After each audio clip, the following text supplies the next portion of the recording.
ओम नमस्ते जी। आदरणीय श्रोतागण, मानव जीवन का वास्तविक सौंदर्य बाहरी वैभव, धन या पद में नहीं बल्कि स्वाभिमान में निहित है। वेद मानव को आदेश देते हैं, स्वम महिमान मायजताम। यजुर्वेद अध्याय 21 मंत्र 47। हे मनुष्य, तू अपनी महिमा को स्वयं बढ़ा। यह महिमा कोई घमंड नहीं है, यह अहंकार नहीं है, यह स्वाभिमान, वह आंतरिक शक्ति जो मानव को गलत के सामने झुकने नहीं देती, जो रोटी के साथ आत्मसम्मान भी मांगती है, जो सुविधा के बदले आत्मा का सौदा नहीं होने देती। आज हम ऐसे युग में जी रहे हैं जहां लोग रोटी के लिए स्वाभिमान छोड़ देते हैं और पद के लिए चरित्र गिरवी रख देते हैं। ऐसे समय में स्वाभिमान का यह विषय केवल कथा नहीं, चरित्र निर्माण की शिक्षा है। आज के इस प्रवचन में हम महापुरुषों, कवियों, स्वतंत्रता सेनानियों और साधारण मनुष्यों के ऐसे उदाहरण देखेंगे जिन्होंने भूख सह ली, अपमान सह लिया, पर स्वाभिमान नहीं छोड़ा।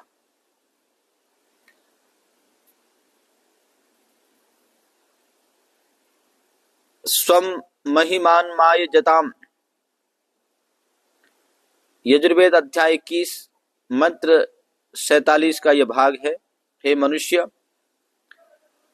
स्वम महिमानम, तू अपनी महिमा को अजायताम बढ़ा। अपनी महिमा को बढ़ाने का अभिप्राय स्वाभिमान सुरक्षित रखने से है। स्वाभिमान का अभिप्राय यह है कि मनुष्य अपनी प्रतिष्ठा को आघात पहुंचाकर कोई काम न करे, अपने सम्मान को सुरक्षित रखता हुआ आचरण करे। सम्मान को सुरक्षित रखते हुए ही स्वाभिमान की सुरक्षा हो सकती है। स्वाभिमान व्यक्ति प्रतिष्ठित और समादृत होता है।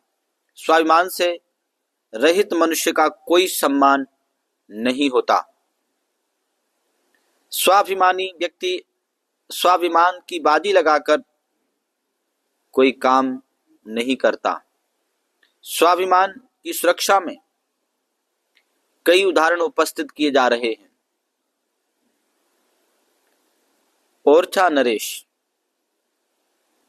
इंद्रजीत सिंह के दरबार में प्रवीण राय नाम की नर्तकी थी।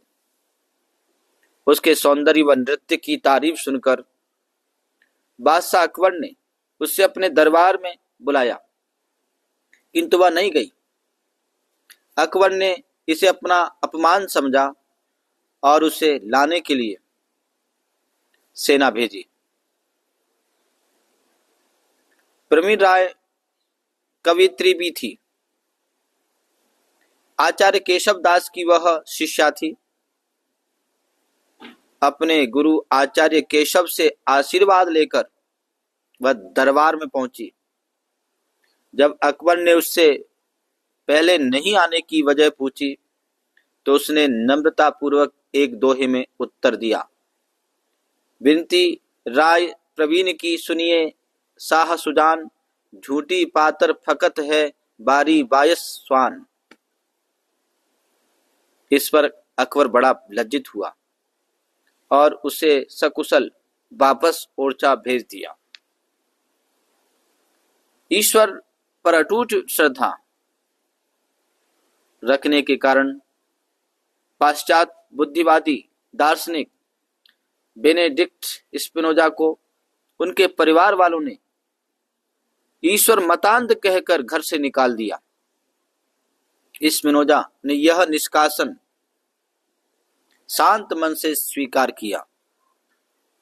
वह चश्मे का शीशा काटकर जीविका चलाते हुए अपने दर्शन का प्रतिपादन करते रहे।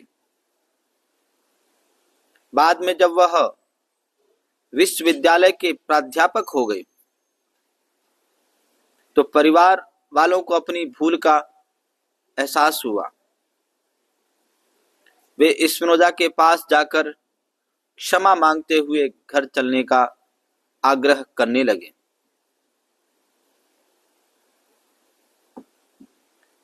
परंतु स्पिनोजा ने नम्रता से उसका उत्तर दिया और आग्रह अस्वीकार करते हुए कहा, मैं वही ईश्वर मतांध स्पिनोजा हूं जिसे आप लोगों ने एक दिन घर से निकाल दिया था। मतांधता मुझ में आज भी है, अतः मैं घर नहीं जा सकता। ऐसे स्वाभिमानी थे स्पिनोजा। द्वितीय रियासत के कवि अखर अनन्य विरक्त होकर पन्ना में जा बसे। वहां महाराज छत्रसाल ने इन्हें अपने गुरु बना लिया। एक बार इनकी अपने शिष्य छत्रसाल से अनबन हो गई। ये अप्रसन्न होकर जंगलों में घूमने भटकने लगे।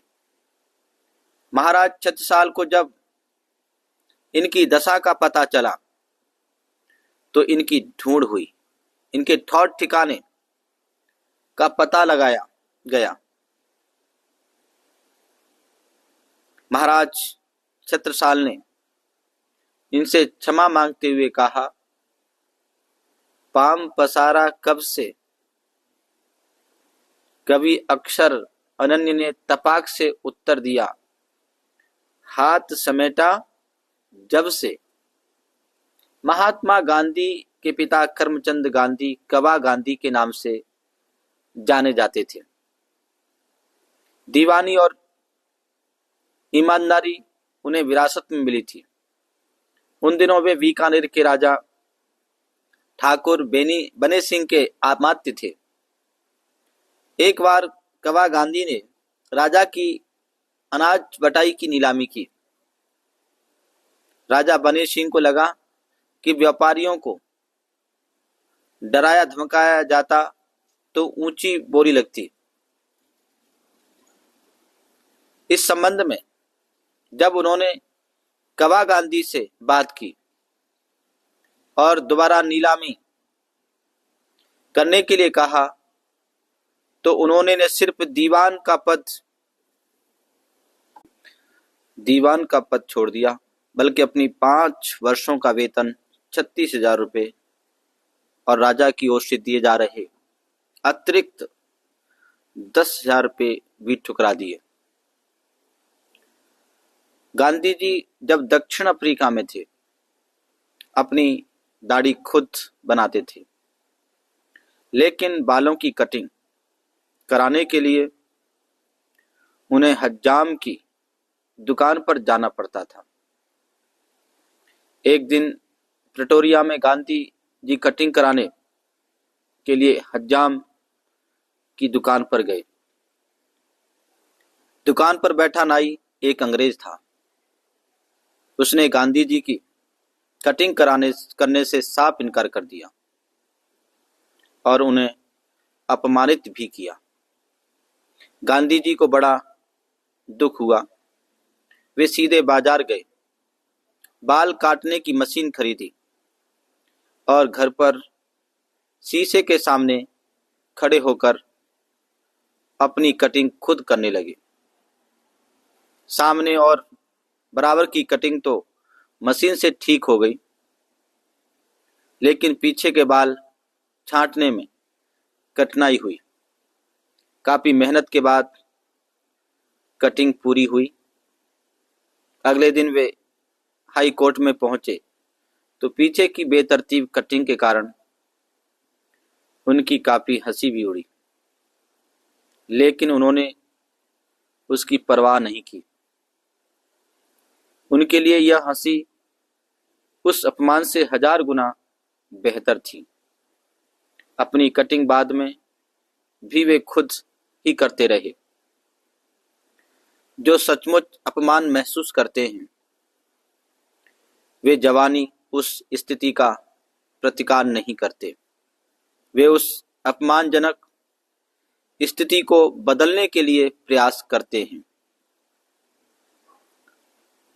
आचार्य महावीर प्रसाद द्विवेदी झांसी में रेलवे ऑफिस में कार्यरत थे। उनकी एक अंग्रेज अफसर से कहासुनी हो गई। द्विवेदी जी ने तत्काल इस्तीफा पेश कर दिया। अफसर को ऐसी आशा नहीं थी। उस अफसर व कई मित्रों ने द्विवेदी जी को समझाया कि वे इस्तीफा वापस लें। वे घर आए और पत्नी से इस बात का जिक्र किया तो वह बोली, भला थूक कर भी कोई चाटता है। यह सुनकर द्विवेदी जी का स्वाभिमान फिर जाग उठा। उन्होंने इस्तीफा वापस नहीं लिया। इंडियन प्रेस के मालिक चिंतामणि घोष के आग्रह पर वे सरस्वती मासिक का संपादन करने इलाहाबाद चले गए। चंद्रशेखर आजाद बनारस में संस्कृत विद्यापीठ में पढ़ते थे। असहयोग आंदोलन का जमाना था। चंद्रशेखर धरना देते हुए पकड़े गए। अदालत में अंग्रेज मजिस्ट्रेट ने उनसे पूछा, तुम्हारा नाम क्या है? मेरा नाम आजाद है। तुम्हारे पिता का क्या नाम है? मेरे पिता का नाम स्वाधीन है।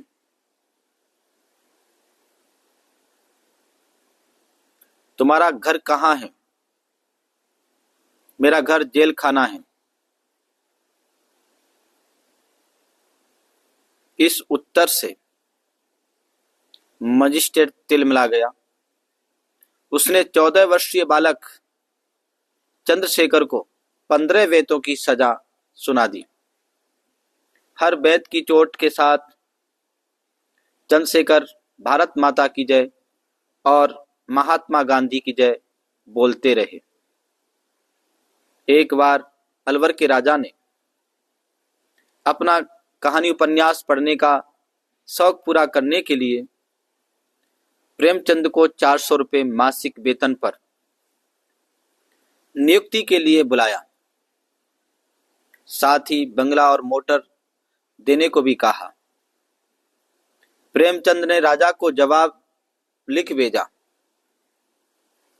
धन्यवाद, मुझे क्षमा कीजिए। इतनी ही क्या कम कृपा की बात है कि आप मेरी कहानियां और उपन्यास चाव से पढ़ते हैं। प्रेमचंद का स्वाभिमान भला किसी राजा नवाब की गुलामी स्वीकार कर सकता था? लेकिन कुछ मनोविवाद के लिए उन्होंने पत्नी शिवरानी देवी से इस ढंग से बातचीत की, मेरी इच्छा है कि चलूं कुछ दिन बंगले मोटर का शौक तो पूरा कर लूं। मेरी कमाई में इसकी गुंजाइश नहीं है। शिवरानी देवी बड़ी समझदार थी। तुरंत जवाब दिया। यह इसी तरह हुआ जिस तरह कोई कुलवधू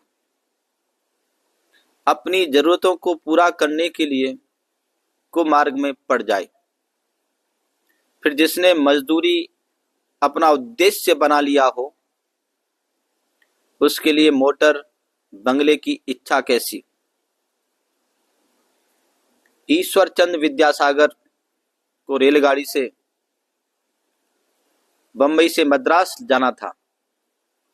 डिब्बे में चढ़ने पर उन्होंने देखा कि उनकी बर्थ पर 2 अंग्रेज बैठे हैं। उनके बीच काफी जगह खाली थी, जबकि डिब्बे में काफी भीड़ थी। लोग चाहकर भी अंग्रेजों के पास नहीं बैठ रहे थे। विद्यासागर जी दोनों अंग्रेजों के बीच खाली स्थान पर बैठ गए। इस पर तैश में आकर एक अंग्रेज ने कहा, गधा। दूसरे ने, मूर्ख। ईश्वरचंद्र विद्यासागर ने तुरंत उत्तर दिया, आप लोगों ने अपना अपना नाम तो बता ही दिया है। आपकी जानकारी के लिए निवेदन है कि मुझे ईश्वरचंद विद्यासागर कहते हैं। भूख से व्याकुल होकर मैं एक होटल के सामने खड़ा हो गया। होटल के मालिक ने पूछा, क्या भूखा है, रोटी खाना चाहता है?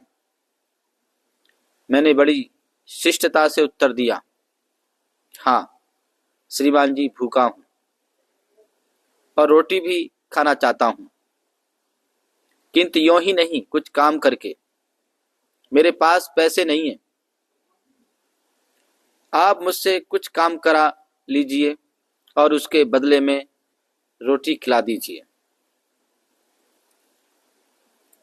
होटल का मालिक भद्र व्यक्ति था, अच्छा व्यक्ति था। उसने मेरी दीन दशा में छिपे हुए स्वाभिमान को समझ लिया और उसकी रक्षा भी की।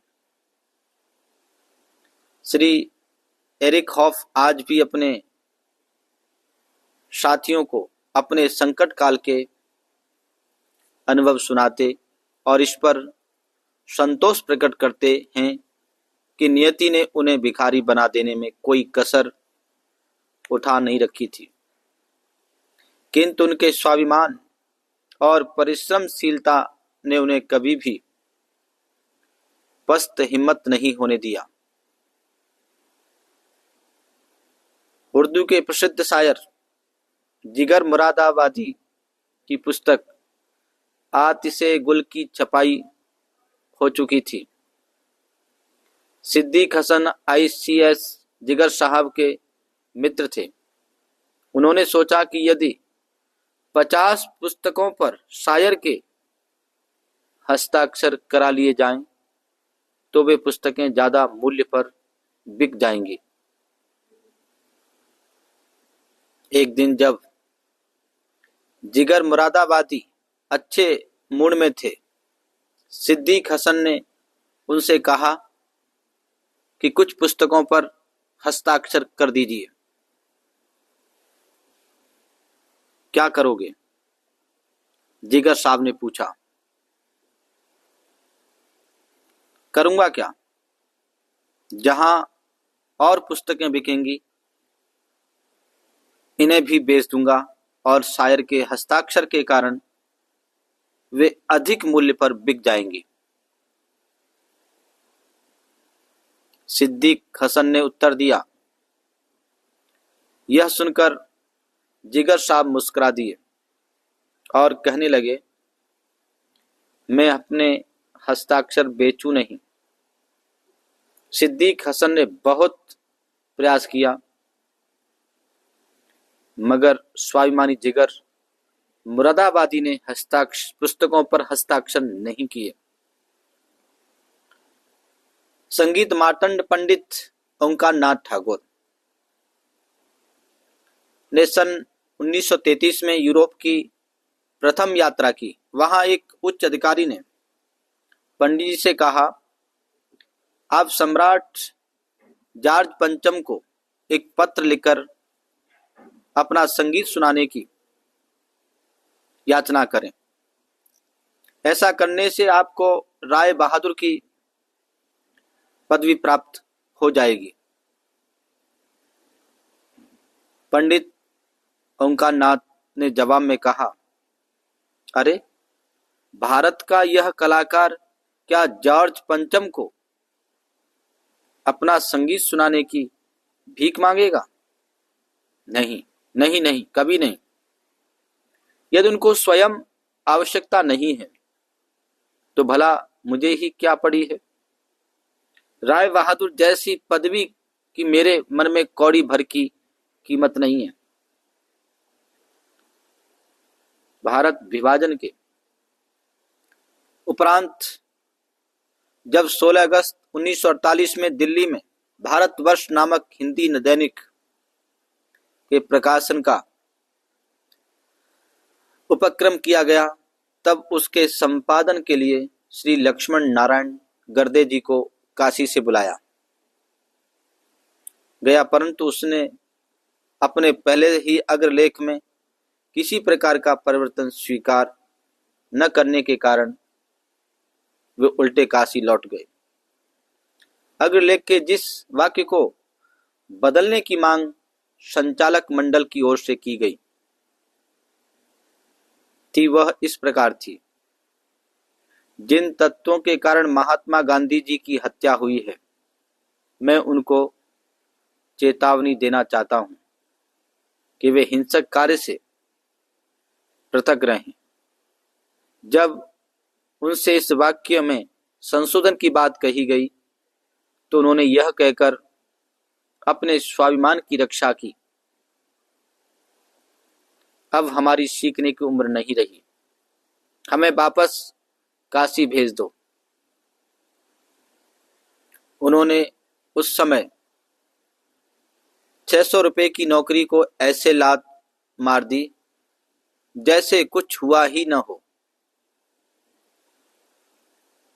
संपूर्णानंद उस समय उत्तर प्रदेश के शिक्षा मंत्री थे। किसी स्कूल के प्रधानाचार्य मिलने आए। वे अपनी बात कहते कहते हुजूर हुजूर करने लगे। कुछ देर तो संपूर्ण ने धैर्य रखा, फिर वे सिंह की तरफ विफर पड़े। आप प्रधानाचार्य हैं, विद्वान हैं, लाखों बच्चों के चरित्र निर्माता हैं, मुझे तो लगता है कि आप भांड हैं। फिर कुछ सहज होते हुए उन्होंने कहा, मैं न तो आपसे उम्र में बड़ा हूं और न ही विद्वता में, फिर आप यह हुजूर हुजूर क्या मेरी कुर्सी के लिए कर रहे हैं? प्रधानाचार्य से कोई उत्तर नहीं बन पड़ा और बरबसी उनके मुख से निकल पड़ा, हुजूर यह तो नहीं, आप कृपा कर जा सकते हैं। जिन लोगों में स्वाभिमान नहीं है उनके प्रति मुझे कतई सहानुभूति नहीं। संपूर्ण ने कहा। प्रधानाचार्य को मुंह लटकाए देख लौटना पड़ा। आदरणीय मित्रों, स्वाभिमान कोई भाषण की वस्तु नहीं, यह जीवन की रीढ़ है। जिस दिन मनुष्य अपमान के सामने चुपचाप झुक जाता है, उस दिन उसका व्यक्तित्व मर जाता है। इन सभी उदाहरणों से एक ही शिक्षा मिलती है। स्वाभिमान भूखा रह सकता है पर बिक नहीं सकता। स्वाभिमान पद छोड़ सकता है पर सिद्धांत नहीं। स्वाभिमान हंसी सह सकता है पर अपमान नहीं। स्पिनोजा हो या गांधी, विद्यासागर हो या प्रेमचंद, चंद्रशेखर आजाद हो या जिगर मुरादाबादी, सबका संदेश एक ही है। आत्मसम्मान के लिए जीवन केवल श्वासों की गणना है। आज आवश्यकता है कि हम अपने बच्चों को केवल नौकरी नहीं, स्वाभिमान सिखाएं, क्योंकि जिस समाज में स्वाभिमान जीवित रहता है, वही समाज इतिहास रचता है। इसी भाव के साथ मैं अपनी वाणी को विराम देता हूँ।